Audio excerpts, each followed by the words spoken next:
Note करेंगे। भारत में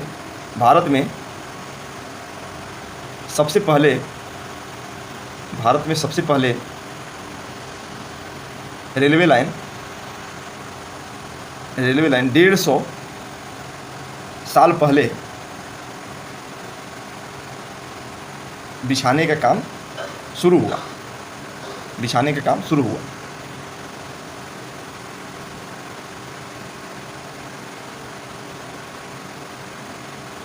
ठीक है, पहला पॉइंट। दूसरा लिखेंगे कि अंग्रेज बोलेंगे तब लिखिएगा, हड़प्पा पूरा स्थल की खोज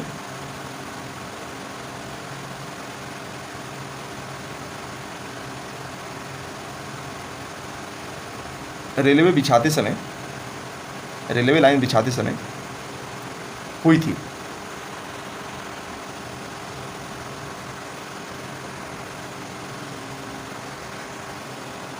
ठीक है, रेलवे लाइन बिछाते समय क्या हुई थी, उसकी खोज हुई थी, जानकारी प्राप्त हुआ था।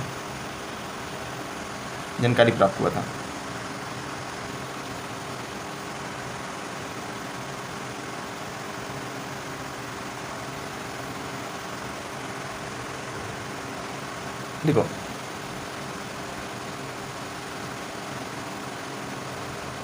हाँ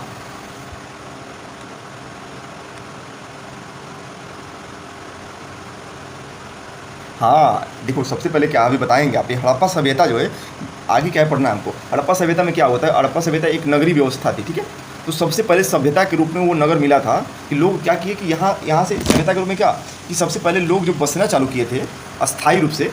हमने पहले चैप्टर में क्या छोड़ा है, हमने पहले चैप्टर में ये छोड़ा है कि लोग क्या करते थे, घूमते थे। ठीक है ना, घूम के क्या करते थे, भोजन करते थे। पहले सबसे पहले जीवन क्या था उन लोगों का, शिकारियों का जीवन था। यानी सिर्फ आश्रित थे वो किस चीज़ पे, भोजन पे आश्रित थे, अनाज नहीं खाते थे वो लोग, शिकार करके ज़्यादा खाते थे, उसी पर आश्रित थे वो लोग।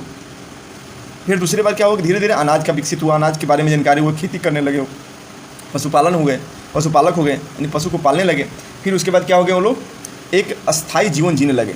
तो अस्थायी जब जीवन वो जीने लगे तो धीरे धीरे क्या हुआ कि नगर का भी विकास हुआ होगा। यानी वो लोग जहाँ रहते होंगे तो उन लोगों को क्या हो सकता है कि घर कैसा बनेगा है। तो उसी में जो है हड़प्पा सभ्यता जो है एक शुरुआत माना जाता है, क्योंकि यह सभ्यता के आधार पर देखा जाए तो सबसे पुराना सभ्यता माना जाता है हड़प्पा सभ्यता। ठीक है, सबसे पुराना विश्व का, ये भारत का नहीं पढ़ रहे हैं आप लोग, विश्व का सबसे पुराना शहर है हड़प्पा सभ्यता माना जाता है। विश्व में सभ्यता की विकास नहीं हुई तब भारत में सबसे पहले हड़प्पा सभ्यता का विकास हुआ था, सिंधु नदी के किनारे हुआ था। आगे अभी पढ़ने को मिलेगा आप लोगों को।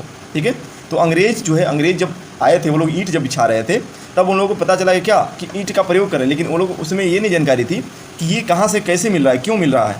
हाँ, ठीक है, वो लोग जानकारी नहीं थी। तब उसके बाद क्या हुआ कि पुरातत्वविद लगभग 80 साल पहले पुरातत्वविदों ने इस स्थल को ढूंढा और तब पता चला कि खंडहर उपमहाद्वीप सबसे पुराना शहरों में एक है। अब एक है, 80 साल पहले का मतलब क्या है कि 150 साल पहले क्या हुआ कि बस जानकारी हुई, ईंट का वो लोग प्रयोग किए, लेकिन उसको ज्ञान नहीं प्राप्त हुआ उन लोगों को कि यार कहाँ से मिला होगा, वो लोग क्वेश्चन नहीं उठाए। लेकिन जब वो इतिहास को जानने वाले जो है, अध्ययन करने वाला है, कौन होते हैं इतिहास को अध्ययन करने वाले, पुरातत्वविद हैं, वो लोग क्या किए, जब इतिहास के बारे में पढ़ने लगे, इस पुरानी चीज़ को जब जाँच करने लगे, उन लोग को उसके अध्ययन करने लगे, तो पता चला कि जो है यह विश्व के सबसे पुरानी शहर के नाम से शहर जो है यहाँ पर बसी हुई है। कहाँ पे, हमारा हड़प्पा सभ्यता जहाँ था सिंधु नदी के किनारे। चूँकि इस नगर को खोज सबसे पहले हुई थी, लिखो आप लोग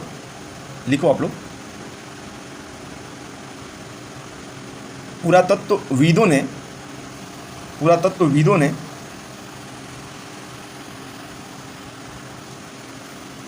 80 साल पहले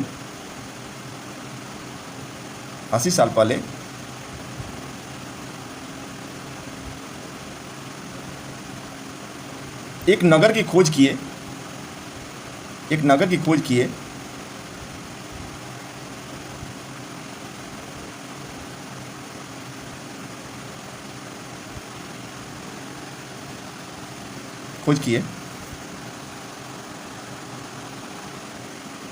जो हड़प्पा सभ्यता के समय बसा हुआ था। फिर नेक्स्ट नोट लिखें। हड़प्पा सभ्यता के समय लिखो। हड़प्पा सभ्यता के समय जिस नगर के बारे में जानकारी मिली,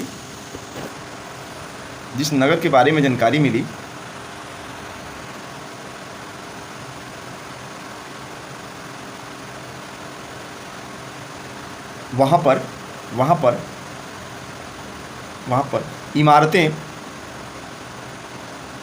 इमारतें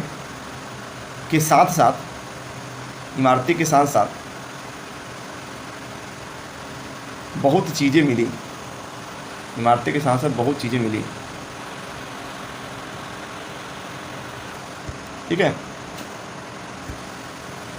फिर एक और नोट करें। पुरातत्वविदों के द्वारा यह माना गया कि इस शहर का निर्माण लगभग 4700 वर्ष पहले हुआ था। 4700 वर्ष पहले हुआ था कि इन नगरों में से कई को 2 या उससे ज़्यादा हिस्सों में विभाजित किया गया। क्या किया गया? 2 से ज़्यादा हिस्सों में विभाजित कर दिया गया था। प्रायः पश्चिमी भाग छोटा था, लेकिन ऊंचाई पर बना हुआ था। क्या हुआ था कि छोटा भाग जो था ऊंचाई पर बना हुआ था। पूर्वी हिस्सा बड़ा था, लेकिन यह निचले इलाके में था। ऊंचाई वाले भाग को पुरातत्वविदों ने नगर दुर्ग कहा और नीचे वाले हिस्सा को नगर कहा, निचला नगर कहा। निचले हिस्से को, दोनों हिस्सों को 4 दीवारी पक्की ईंटों को बनाई जाती थी और इसकी ईंटों इतनी मजबूत और पक्की थी कि हज़ारों साल बाद आज तक उनकी दीवारें खड़ी रही। दीवार बनाने के लिए ईंटों की चिनाई इस तरह करते थे कि जिससे दीवारें क्या है, खूबसूरत और खूब मजबूत रहे। फिर आगे लिखें आप लोग। छूट गया। ठीक है, तो देखो आप लोग बाबू, इसको पहले हम क्या पढ़ रहे हैं कि नगर जब वो बना हुआ था उस समय, तो वो लोग कैसे बनाए थे, ठीक है ना, कैसे लोग नगर का विकास किए थे, उसके बारे में हम लोग पढ़ रहे हैं। ठीक है, तो आज की जो हमारा आधुनिक जो अभी का नगर है, शहरों समझो कि उस समय हड़प्पा सभ्यता तो था, बहुत पुराना होने के बावजूद भी लोग इतना उसको सिस्टमिक तरीक़ा से बनाए थे। उस बनाने की प्रक्रिया को हमको समझ रहे हैं। ठीक है ना, तो लोग क्या किए थे, एक ऊंचले भाग को पूरा लिखो, नोट करके लिखो। पुरातत्वविदों ने ऊंचाई वाले भाग को, नगर के ऊंचाई वाले भाग को नगर दुर्ग कहा। क्या कहा? नगर दुर्ग कहा। छूट जाएगा तो बताना। नगर दुर्ग कहा।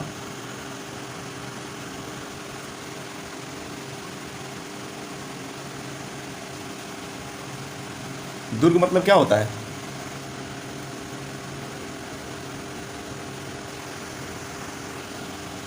किसी को पता है?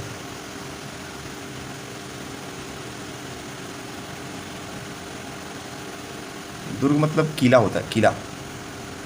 ठीक है, नगर को सुरक्षित रखने के लिए वो लोग किला का निर्माण करते थे, दुर्ग का निर्माण करते थे। ठीक है ना, क्योंकि वहाँ से हमको जो है ना बाहरी चीज़ को, जैसे नगर से बाहर की चीज़ को क्या दिखाई हमको पड़ जाए पहले से। ठीक है, देखो उन लोगों की सोच कितना अच्छी थी, बनाने के पहले अपने को सुरक्षा रखने के लिए भी व्यवस्था करते थे वो लोग। दूसरा लिखो, निचले हिस्से को, नगर के निचले हिस्से को पुरातत्वविदों द्वारा निचला नगर कहा गया।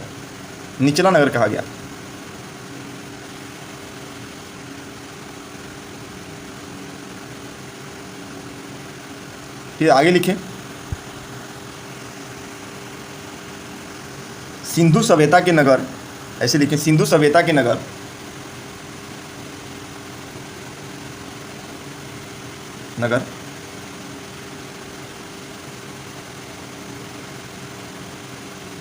पक्की ईंटों से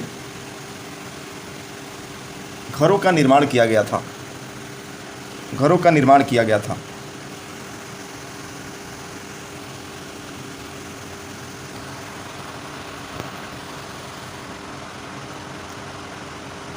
हड़प्पा सभ्यता के नगर में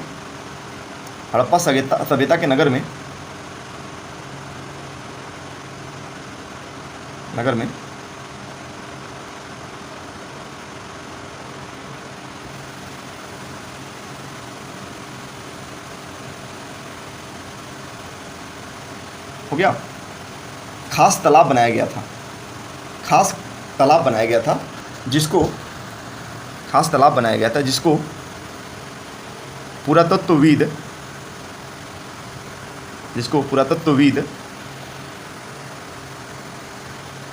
क्या मानते थे? स्नानागार। ठीक है ना, ये क्वेश्चन पूछता है आप लोगों को कंपटीशन में। लुसेंट के जब बुक आप लोग देखेंगे इतिहास का, सबसे पहले जो कैसे विकास हुआ था यानी हड़प्पा सभ्यता को जब पढ़ेंगे उसमें आप लोग को ये चीज़ मिलेगा। ठीक है ना, ये चीज़ मिलेगा उसमें कि हड़प्पा सभ्यता में था क्या था कि मोहनजोदाड़ो एक नगर था। ठीक है ना, उस नगर में स्नानागार पूछेगा कि बताओ कि स्नानागार किस नगर में मिला था। स्नानागार का साक्ष्य जो है वो किस नगर में मिला था? तो हमारा मोहनजोदाड़ो में मिला था। मोहनजोदाड़ो एक नगर था हड़प्पा सभ्यता के, वहाँ पे मिला था। देखो आप लोग चित्र से पता चल जाएगा, देखो कितने शहर थे, सभी शहर को भी मैं लिखवा दूंगा। टाइम हो गया क्या? इसीलिए ना टाइम हो जा रहा है ना, 1 घंटा में संतुष्टि नहीं मिल रही। हड़प्पा सभ्यता में महान स्नानागार मैं अलग से लिखवा दे रहा हूँ। महान स्नानागार मोहनजोदाड़ो नगर में हाँ बोल रहा हूँ, लिखो। हड़प्पा सभ्यता के मोहनजोदाड़ो नगर में महान स्नानागार का साक्ष्य मिला था।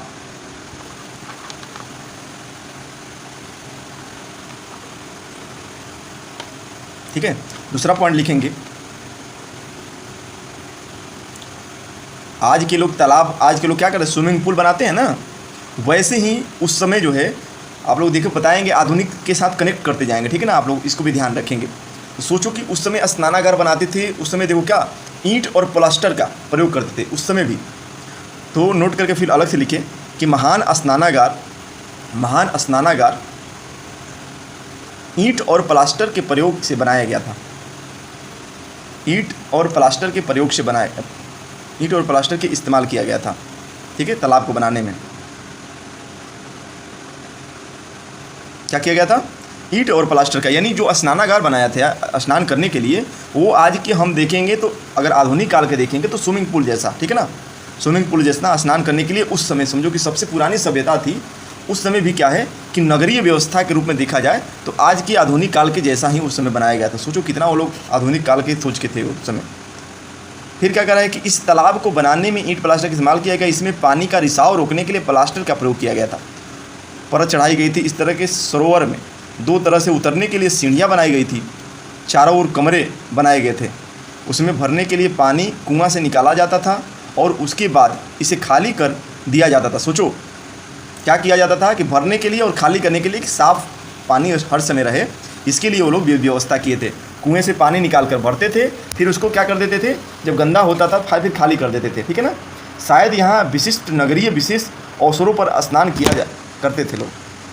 कहने में मतलब वही है कि लोग क्या करते थे कि स्विमिंग पूल में तो रोज़ स्नान करते नहीं, ये लोग घूमने जाते हैं या कहीं जाते हैं लोग तो क्या करते हैं वहाँ पर स्नान करते थे ज़्यादा करके।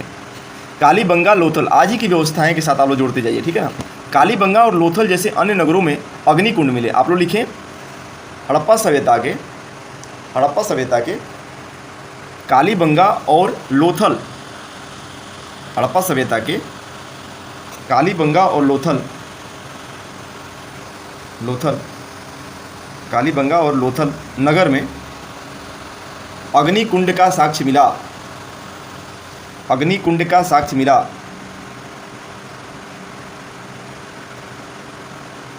से आप लोग समझ रहे हैं ना क्या होता होगा, मतलब पूजा पद्धति की व्यवस्थाएं थी उस समय। ठीक है ना, लोग क्या करते थे, यज्ञ करने की मतलब व्यवस्था उसमें था, यज्ञ करने के लिए तो लोग क्या करते हैं, अग्निकुंड का भी साक्ष्य मिलता है। ठीक, अब तीसरा पॉइंट लिखेंगे कि हड़प्पा सभ्यता में हड़प्पा, मोहनजोदाड़ो और लोथल, हड़प्पा, मोहनजोदाड़ो, लोथल जैसे कुछ नगरों में बड़े बड़े भंडार गृह मिले हैं। तो पूछेगा कि बताओ कि भंडार गृह किस नगर से हमको प्राप्त हुआ हड़प्पा सभ्यता के। तो हड़प्पा, मोहनजोदाड़ो और लोथल 3 नगर का नाम आपको याद रखना है। लिख लिए तो आगे बढ़ें हम लोग। आप लोग पटना का गोल घर के नाम सुना होगा, जो बिहार से हो खासकर सुने होंगे, जो नहीं सुने होंगे तो सुन लें। पटना में एक गोल घर है, ठीक है।